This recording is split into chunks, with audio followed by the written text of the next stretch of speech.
Hi, everyone. Thank you for coming to the talk, and I'll try and be nice and brief and make sure I leave time for questions. Wanted to talk to you about esports, and in particular, and this is something that fits with Casual Connect, how much broader esports is. We have the thesis, and I think many of the people here at a show called Casual Connect would agree that there's a lot more opportunity than people think.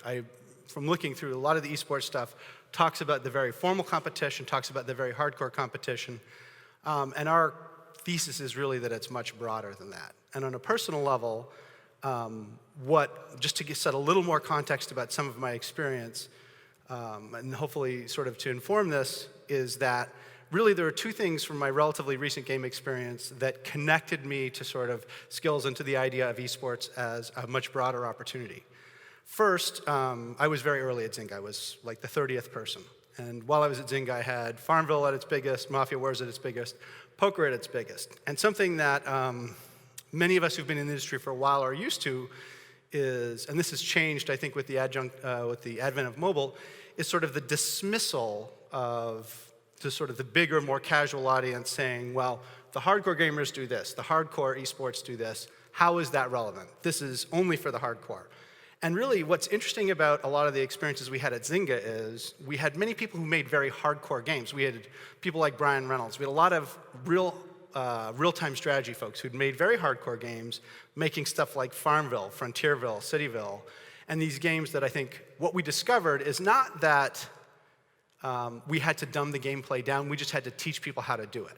And the core thesis that I sort of want to present to you there is that if it's appealing to the hardcore, it's appealing much more broadly. It will happen naturally over time, but there are ways to expose it. And then secondarily, the job I was at before Skills was Electronic Arts. And the game that I did there very actively with my studio has become a very interesting story, which is Galaxy of Heroes, Star Wars Galaxy of Heroes. And one of the interesting things, I don't know if people saw the stat that Electronic Arts just put out, but people are playing that game for 155 minutes a day. And I can tell you that game monetizes very, very well. And we'll talk a little bit about retention. But one of the key elements we know is the competitive mode in that game and the competition. And we very consciously limited how much you could do was critical to sort of keeping people in the long term. And so that's something just to sort of set that stage as I get into the esports component as to why on a personal level have great confidence that esports is a much broader opportunity than people think of today. Okay, so what is let me start here with just some basics. Esports are getting bigger and broader. You'll see what's interesting there is you'll see the opportunity growing very steadily, which is appealing. And you'll see that the opportunity among occasional viewers is growing. We know for a fact, you've heard from people like Amazon, the YouTube folks, this is a strong belief, it is borne out by the numbers. And that's important because that's a significant audience all by itself. And even stuff like a Candy Crush video will get a couple million views on YouTube. Mobile is the future of esports. I think most of us would assume this. Often when I speak at esports things, this is a more controversial point. I personally think Clash Royale is the most significant game of the last 2 years. I think it is an elegant esport in a 3-minute experience, and I expect it to grow and grow. And I think again, to Casual Connect, this is an easy point to make, but it's important. And the reality is, if you want it to be broad, requiring people to have a $2,000 or $2,500 computer is very different than requiring them to play something on a phone that they all have in their pocket. And other folks from various streaming companies and stuff are speaking to that. Okay, mobile is the most popular platform in gaming history. Again, I think an obvious point to this audience, I won't dwell upon it. So let's talk about what makes something a sport, because this is something that when we talk about esports, I think that most people think of either video games, and I think usually it's this hardcore video game thing, and they tend to sort of call it esports, but not really think about what a sport is. And this is an important aspect, and particularly a topic that I'll get to in a minute on spectators.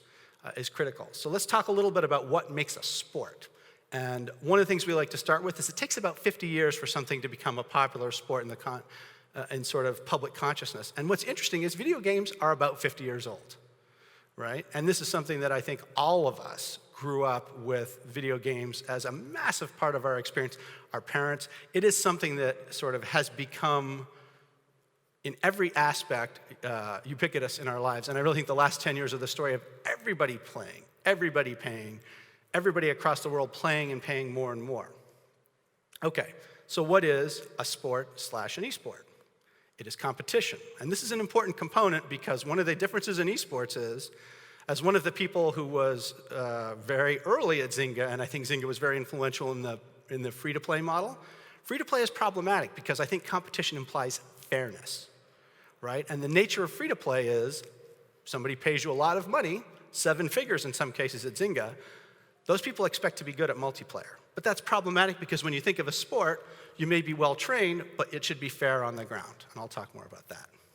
Second, tournaments. An aspect that's critical for sports is there are these tournaments, there are these leagues. It is organized competition. It is organized, there are rankings, you know who's doing well, you know who wins, and there are these focal events. And this is true very much for the hardcore esports that people currently think of, and we think that it's a necessary element for all esports. And third, spectatorship. Now this is the thing I think that people tend to sort of gloss past and not put enough focus on. And I think in many ways the sort of the phenomenon of Twitch really calls us out because this was the way that it was exposed in a modern way where you have to get to thousands and thousands of people producing content and you have to give them the ability to present that content in a way that allows for narrative. And I'll discuss that further.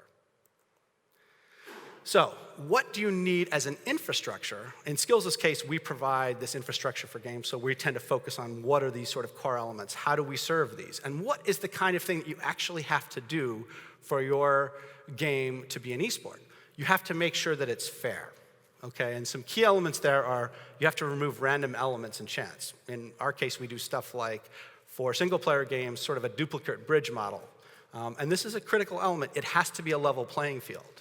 Right? You can't have advantage because you're on one kind of phone. You can't have an advantage because you spent $10,000.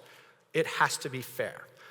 Secondarily, and something that I think many of us who've done multiplayer games can appreciate is how do you rank people? How do you matchmake? And how do you make sure that the person has a good and fair experience when they play? Fairness, you have to make sure everything's level, but really what keeps you is that idea, the perfect, I think, experience for all of us, if you think of sort of a best moment in sports, is you barely won, or you almost lost. I'm sure the Atlanta Falcons fans can sympathize to that. I mean, what a fascinating story, 99.6% chance that they were going to lose, and the Patriots come roaring back. And that is a perfect moment. I mean, already in the US, and for you Europeans, this may be a less perfect example, but it's considered to be the greatest Super Bowl ever. And it is because it was this roaringly close result at the end. And I think almost all of us, the best moment you've had is you've just barely won at the very end, particularly if you're bringing other people with you. And so doing that, we, for example, use a modified ELO rating, and we have to care about stuff like, are people sharking? Are people, because some people in our system play for real money, are they intentionally tanking at lower stakes to win at higher stakes? So it becomes very subtle, and this is very important for esports, where people may fool around with the draw to sort of have an advantage later. So this is something you must consider in doing so. Payment processing and stuff is very important if you deal with real money. So let's talk about the tournaments. An important component there is sort of organizing them by location, by theme, and being able to sort of make sure that you can surface that tournament. And going back to that narrative element, how do you take what's going on in the tournament and provide it in a way that some streamer or that 500 streamers can pull out what's interesting about what's going on? In our case, the way we track stuff, we actually can provide algorithmically, but I really think this challenge of how do you propose that narrative? How do you tell some streamer who's running an event to 1,000 concurrent viewers, 5,000 concurrent viewers, what's interesting about your game? I mean, this is something that I don't know if anybody's recently gone to stuff like a League of Legends competition. I made a bunch of people from the office come with me, and the people who knew a lot about League of Legends instantly got it, and the other folks sort of knew what was going on, but you had to explain who is a carry.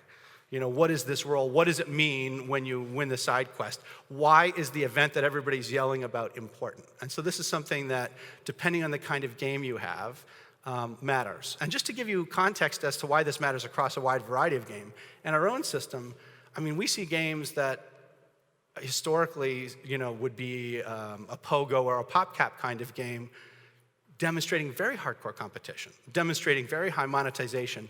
And how do you get the narrative there? That's easy because most people understand those games. One thesis we have about what people like in our system is they come in understanding the game. For those of you out there making games or thinking about these opportunities, especially as you get broader, how do you bring new viewers aboard? Because this is the key to broadening and to getting outside of, I hear a lot of the traditional esports folks talk about endemic sponsors. They're only going to get the endemic sponsors until they get a bigger audience, because sponsors are looking for broad views. And how do you teach that? And how do you provide in that tournament? And how do you provide to the streamers information to help pull the viewer along and to have them understand why it's impressive that one person won, to understand who it is that actually is winning or is the biggest upset in a tournament structure? Okay, in simple terms, you need good matching and you need good fairness. And what that means is, if you do that, they'll keep playing. I personally think, for example, with shooters, as someone who is no longer good at them, I really wish there were better player matching because I would play more instead of getting pounded, and not only that, but insulted by a bunch of 14-year-olds. How many of us have muted chat on console shooters? But we would play more if we could find a good match. And we see that. The better the matching in our games, we run experiments on this all the time, the more engagement we see, unsurprisingly. And we see it across all skill levels. So it's very interesting. I've talked at length about narrative. I use an example of one of our early streamer tools here. Here's a guy who is a streamer on something entirely different. We have people who typically are mobile streamers for stuff like Clash Royale.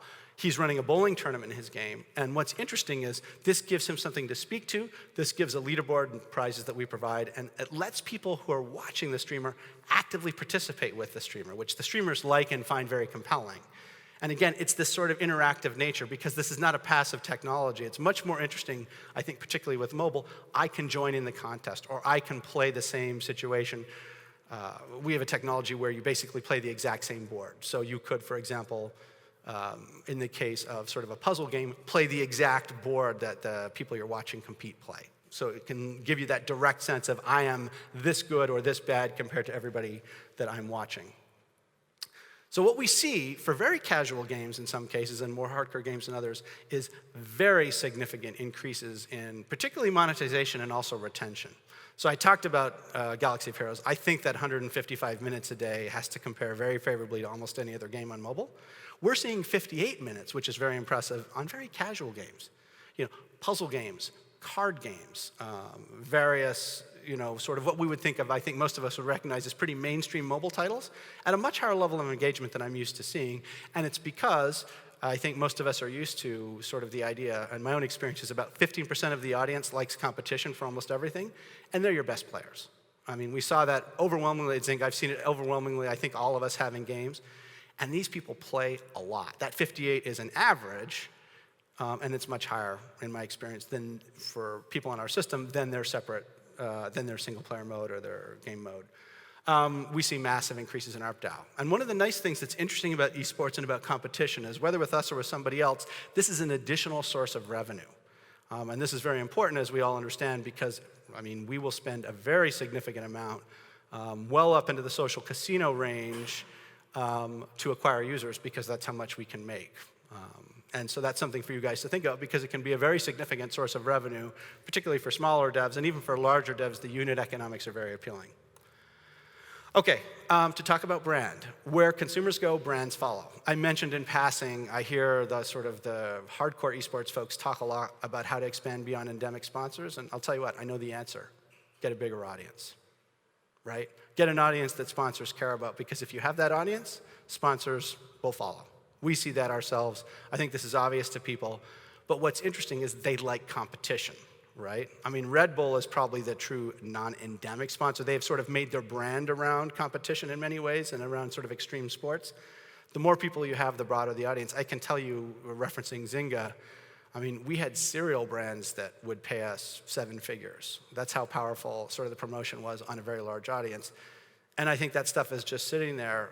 I personally am more surprised that we don't see larger tournament sponsorships in the traditional esports thing. This is something I'm very interested in trying, as sort of feeder tournaments, looking back to sort of how poker popularized itself. And just that ability to sort of participate, I think, is very powerful. In summary, you need good competition which makes sense. You need it to be fair, because you don't want the whales to have that advantage. And you need the ability to tell a narrative to build an esport. Mobile's helping bring esports to everybody. And really, to get to those consumers, brands are going to have to get into esports, because that's what draws the committed audience that cares. That's the reason everybody spends more and more for the NFL, because that's the only way you get younger men, because they don't watch regular TV. Okay, I'm going to jump right into questions. I think I'm done slightly early. Please feel free to ask questions on whatever you like. All right. Okay. Bill, I actually have a question for you. I think you spoke quite a bit about mobile gaming, and I like your information there at the end about brands needing to use mobile gaming as a form of engagement, because static consumption of advertising isn't going to be as much of an option in the future. How important do you think it is to really focus on cross-platform, or do you think mobile is ultimately the right answer since everyone has one? I think it's mobile. I mean, 2 billion devices. Everybody has a phone in their pocket. I think PC is a relevant platform. I think consoles are relevant. I made the very conscious choice 9 years ago to move to mobile, because I like being the game on the thing that everybody has, right? I personally am curious to see about the Switch, but I think that for brand work, for any sort of advertising work, the phone is king. I mean, look how much more ads pay on that already. Yes? So I think that esports is mostly dominated by AAA titles. You know, there's a lot of AAA titles that are esport friendly, and then we have things as Rocket League, for example, that started as an indie game. What can indie game developers do to kind of encourage esports around their games? So it's interesting. I talk about Rocket League a lot, and I sort of feel like I often get the stone eyes from the more traditional esports people. They're like, yeah, whatever, let's just talk about Counter-Strike. And I think you're exactly right. I mean, I think what's interesting, I would say Rocket League, what I find that's funny in our platform, and I think Rocket League serves this hypothesis, is people get it because it's soccer. It's cars playing soccer, right? And what's interesting is, I think, certainly what I've observed on mobile, on Facebook games before that, on platforms is, especially if you're an indie, and this is really to you folks who are devs out there, do something a little different. You do not want to try and be Smite. I'm sure they raised a ton of money. Great, you're Vainglory, you have a ton of money. If I'm a dev, and I've been a dev, and I am sometimes a dev, I look for the opportunity where I'm taking something that a lot of people like, and I'm offering my own twist. Because Rocket League was a very small team, is my recollection, right? And they were very smart, because they took something that was fun and was goofy and was charming, and I personally am confident that is one of the things that's going to still be being played in 5 years, right? Because there will be a shooter that comes out that is better than the other shooters. I feel like that's basically a winner-take-all, or darn close to it as a market. But for Valve being behind Dota, I'm confident League of Legends would completely dominate that market, personally. This is my own opinion. This is not necessarily the opinion of Skills. And if I'm an indie dev, I do not want to try and go head-on against Counter-Strike. It's one of the reasons to be on mobile, because we still see these games that become prominent made by only a few devs. And I personally think the esports stuff, I mean, Hearthstone, there are a lot of games like that. That is, relatively speaking, I mean, the game itself was made by 2 dudes in Flash, right? Something like Clash Royale, I mean, there's some complexity of game design, but I mean, Supercell's notoriously got small teams, and so if I'm an indie dev, I'm like, what is a core player behavior that is not being served in the market? And with Rocket League is, here is a lighthearted esport, here is something that taps into traditional competition, and here is sort of the gamer twist on it, which is the cars that are sort of more fun. And so if I'm an indie dev, I'm looking for those big motivations. I'm looking, what kinds of competition do people like in other areas of life that I could bring to console, that I could bring to games and to the mobile phone, and how can I put a twist on it that makes it more fun? I personally also am a strong believer in mobile on short session, so I have a strong bias towards games that can resolve quickly. I think a problem with something like League of Legends is the games are very variable in length. So if I'm an indie really trying to tap into esports, I want a very contained, controlled session. And I want a sort of surface action. And I really want something that is both different and accessible. And one other just side note from EA, and I can't talk about it in detail because I think it's proprietary. I know EA had commissioned a big study talking about what kinds of shooters would work, right? And one of the interesting questions is, why did Destiny find such a strong presence in the market versus Titanfall? I mean, having played and liked both of them, I would argue that Titanfall 1 was a more polished game. But Destiny is the one that really won in the market, and it was certainly the least polished of the shooters out there. And I would argue that, I mean, Destiny might be very difficult for an indie dev to make, but they did something different. And so my suggestion, my challenge to devs, especially to smaller dev teams, is take this core motivation that you know a lot of people like, that is not already being served, find a way to make it accessible, but make sure that that core competition is fun. Is it something people can compete with for years? I mean, soccer, obviously, right? People understand it. People have competed for years. People have a vested interest. And I would also argue that in terms of narrative, can there be a moment? One of the great things about Rocket League is I would know, even though I don't know much about Rocket League, I would make a guess when somebody made a very impressive play, right?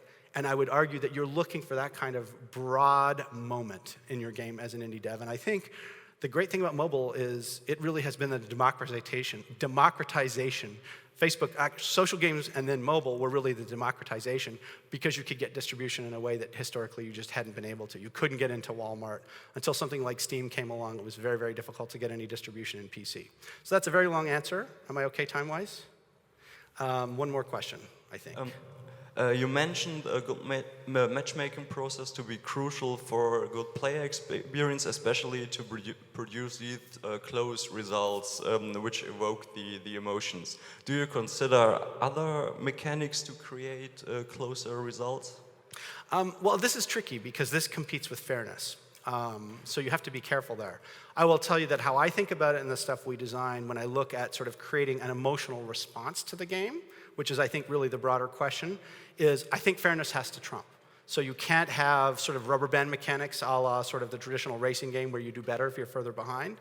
Where my head has gone instead is more towards intermediate goals. I know I'm getting better, or if I have a bad game, it's completely my fault. I don't like the feeling that the game result is variable on anything other than what I myself did.